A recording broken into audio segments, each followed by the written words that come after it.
কাউকেই চিন্তা করার কোনো কারণ নেই। 500 টাকা লক্ষ্মী ভাণ্ডার দিতে গিয়ে 9 মাস লাগিয়ে দিয়েছিল। 1,20,00,000 লোককে তো 1.5 মাসে দিয়ে দিয়েছে। বাকি যারা যোগ্য তারা পাবেন, অযোগ্য থাকলে বেরিয়ে যাবেন। ভেরিফিকেশন 30-8 অবধি চলবে।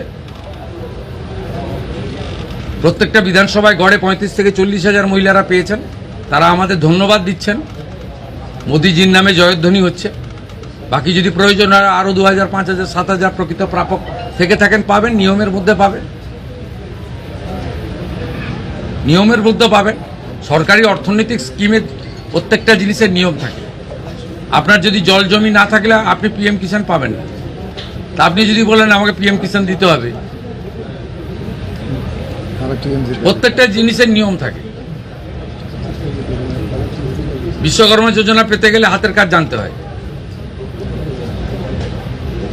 প্রত্যেকটা স্কিমের একটা নিয়ম রয়েছে। আয়ুষ্মান ভারত 70 বছর পেরিয়ে গেলে সবাই পাবেন। বাকিরা যারা এলিজিবল পাবেন, প্রায় 70% লোক কভার হয়ে যাচ্ছে। বাকি যে 30% কভার হচ্ছে না তাদের জন্য মুখ্যমন্ত্রী স্বাস্থ্য বীমা চালু হবে, একই সঙ্গে চালু হবে।